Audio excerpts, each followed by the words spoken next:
Joining me now is comedian and host of Prime Time with Alex Stein, Alex Stein 99. Alex, thanks for joining me on the U.S. Report here. Hey, I want to start out with this whole big fight between current FBI Director Kash Patel and his predecessor, James Comey, who, of course, made all of that noise with his controversial 8647 Instagram post. Have a look at what Kash Patel told Fox News this week. Do you know how many copycats we've had to investigate as a result of that beachside venture from the former director? Is that right? Do you know how many agents I've had to take offline from chasing down child sex predators, fentanyl traffickers, terrorists, because everywhere across this country, people are popping up on social media and think that a threat to the life of the President of the United States is a joke and they can do it because he did it? That's what I'm having to deal with every single day. Alex, it seems like James Comey is going to be in a lot of trouble here, not just because of that post, but also because there are reports that there are files that they have found hidden in the FBI detailing the whole of his involvement in the Crossfire Hurricane Russiagate scandal. Tell us about it. Well, I mean, James Comey is guilty as sin, in my personal opinion. I mean, the one thing he did to try to save his derriere at the time is he talks about the Clinton emails. That's the only admirable thing that he's ever done. Everything else that he's done has been anti-American, doesn't care about the First Amendment, doesn't care about actual American citizens. And then he tries to pretend that he doesn't know what 8647 means. Give me a break. I mean, that's just a classic common term. So he's just a liar. And to me, he's a really tall guy, and tall guys like that, they don't make good cops. So he just seems like a bad cop. There's something very weird and nefarious about him. He's like Big Bird. I can't take the guy serious, James.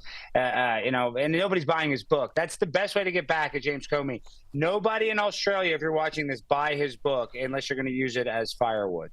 I haven't even seen it here, but if we do see it, it'll be on one of the remaindered baskets, I'm sure, where it's $1 a throw by the register. Hey, Alex, while I got you, too, I want to talk more about the media, too, because it seems like the media in the U.S. has got it all in for Donald Trump here. We'll play a little bit of 60 Minutes anchor Scott Pelley, who this week gave a commencement speech at Wake Forest University. And do you think that, Alex, he was going to go and say, hey, kids, go out there and take on the world? No. He used it as a chance to go on an unhinged anti-Trump tirade. Have a look. Our sacred rule of law is under attack. Journalism is under attack. Universities are under attack. Freedom of speech is under attack. And insidious fear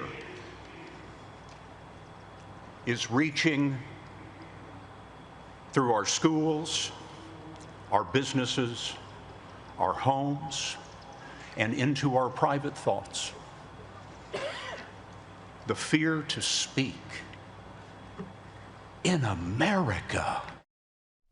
Free speech. Alex, aren't these the guys who tried to censor the Hunter Biden laptop story and had the FBI basically tell Facebook and Twitter not to run with it?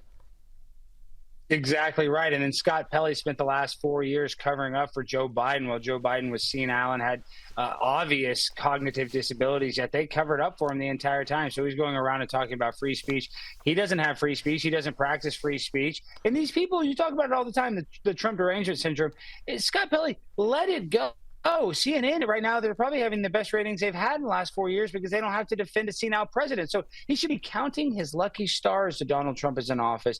Instead, he's wasting his time pontificating about Donald Trump to college students that they go to Wake Forest. Like, they just want to get out and go have fun. They don't want to hear some CNN anchor just drone on about the threat that Donald Trump imposes on the First Amendment. Give me a break. Like, anybody at CNN cares about free speech. Well, yeah, exactly right. Hey, also just, on these media stories, too, though, these are just wild to me. Apparently, Paramount Global has offered $15 million to settle the president's lawsuit against CBS over basically a lot of false and inaccurate claims here. Now, I'm a big First Amendment guy. As you know, I'm all about free speech, but surely there has to be consequences when, news outlets do things that are just simply not true.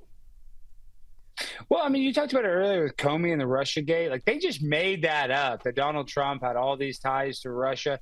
So the fact that, Paramount is going to be on the hook for defaming the president, good. And celebrities, they have a tough time actually being defamed because the threshold of proving that in court is much less. So listen, I get it that in the news, you work for Sky News, I work for the Blaze. Sometimes the news gets it wrong.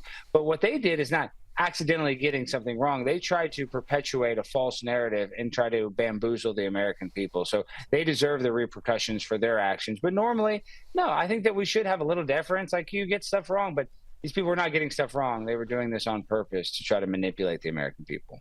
Yeah, I mean, not only were they trying to manipulate people, but they're also just trying to make a buck out of it. But that may not be such a great strategy anymore, because there are reports that Disney and ABC bosses have urged our friends at The View to tone down their political commentary and some of their anti-Trump diatribes. Now, I'm going to miss this, frankly, Alex, if they tone it down, because playing clips from The View is one of my favorite things to do on this program. But do you think that these execs will be able to tame the likes of Whoopi Goldberg and company? Well, they better not, because that's the only way that they ever go viral, is when Whoopi Goldberg says something idiotic about Donald Trump. So they need to encourage them to speak badly about Donald Trump. That's the only way that people will watch their show. So, the fact that they're scared, good, because now that now the rabbit's got the gun, and they need to be a little worried that Donald Trump is in office. So I'm happy. But I don't, like you said, I share a lot of Whoopi Goldberg clips too. I hope she doesn't stop saying stupid stuff, because I need the content and I enjoy watching the content. It is so much fun getting a look inside the deranged mind of Whoopi Goldberg. Alex Stein, thank you so much.